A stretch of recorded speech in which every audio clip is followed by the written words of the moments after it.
New developments in the investigation into the behavior of former Governor General Julie Payette. Hi, Ashley. Tell me what you found out. Well, Vashi, we've now learned that the complainants reported to the Quintet Consulting, this independent firm that was conducting this review, that not only did Julie Payette belittle, berate, and publicly humiliate employees, that there were cases that this crossed over to physical contact. Now, this treatment, several sources with direct knowledge claim that Payette's anger, or her tantrums, what they call them, did turn over to physical contact that some felt was threatening. This was reported to Quintet Consulting during interviews, and it is going to be included in the final report. That's according to several sources that we've spoken to. Now, a government with direct knowledge of the report we've reported, has said that this is a blistering report, that it does conclude that Julie Payette and her second in command, Assunta Lorenzo, were responsible for creating a toxic work environment that was also called poisonous. And this has all been triggered by a CBC report in July that featured a dozen confidential sources, former Rideau Hall employees and public servants, talking about this workplace culture there that reduced people to tears in some cases, caused waves of individuals to leave the office, sometimes their dream jobs, because they felt there was no other option for them. And those, let's just circle back, because those initial reports prompted this investigation that was done by the firm Quintet that you alluded to. And what you're saying is, and we haven't, I should tell our viewers, the report has not been made public. It's not going to be in its entirety because of privacy laws, according to the government. We're expecting redacted parts of it through the minister in charge of all of this, Dominic LeBlanc, said through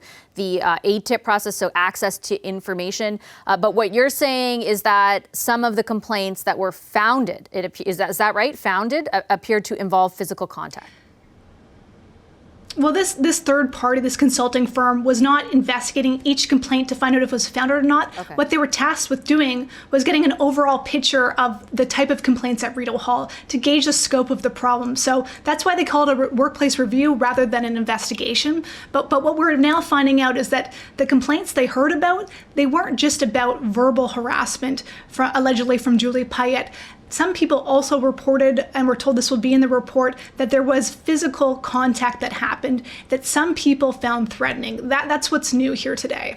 And did they ever make a complaint prior to this review process? Do you know?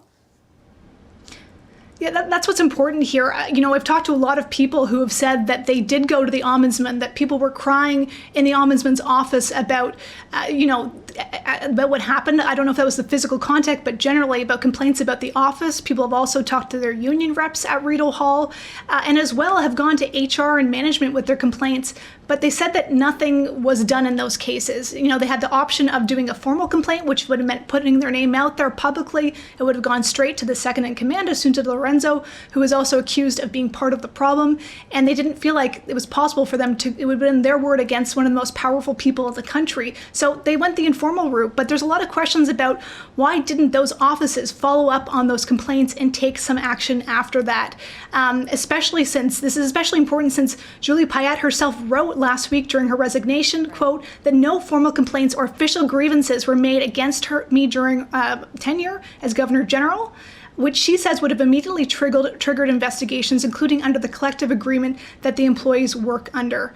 So now as more information comes forward, including about this report, certainly there are going to be a lot of questions around this informal complaint process. And just a couple minutes ago, I got a statement from the Privy Council office, which triggered this workplace review in response to these new allegations about physical contact. They said that every employee in the Government of Canada has the right to work in a safe and a healthy work environment, and the government always takes this seriously. They said out of respect for the privacy and confidentiality of former and current staff and others that participated in this review, and in order to maintain impartiality of the process, the report will only be released following the appropriate redactions and in accordance with the law. So they're not going to be commenting any more about the report itself. We've also got in touch with Julie Payette's press secretary for a comment. We haven't heard back, and Rideau Hall is saying, look, we can't comment on a report we haven't seen. You got to wonder what kind of changes this prompts, at least where the complaint process is concerned, because I remember that line jumped out at you when the statement first came out from Julie Payette, because you knew of so many complaints made, I guess, through this other process that was less formalized. I know that the government has said that they're looking at making changes, that they've been speaking, the Privy Council has been speaking, for example, to many of the people who work at Rideau Hall. Have you heard from anyone involved in all of this about what might change or what they're hoping to see change?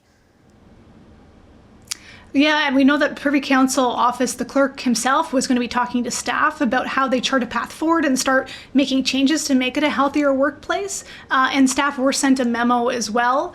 I think what people want to change is, they want some sort of recognition of what happened or an apology, but they do specifically want some changes to that complaint system. They say it is a closed loop.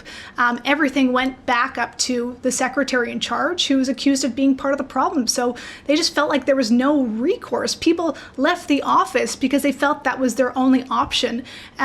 So they would really like to see some changes and some more accountability over the office, including a lot of people brought up that they want it to fall under the Access to Information Law itself. Right now, there's not a lot of transparency around Rideau Hall. You cannot ATIP information about financials there, and that's also part of the problem. People have described it as it's an institution that orbits in its own sort of world. There's not enough accountability there. Okay, Ashley, I'll leave it there. I really appreciate you coming on this show on such short notice and delivering the news, some breaking news from our own Ashley Burke there around the Governor General, the former Governor General, Julie Payette. Thanks, Ashley, the CBC's Ashley Burke. Hi, I'm Vashi Capellos, host of Power in Politics. See more of our show by subscribing to the CBC News channel or click the link for another video.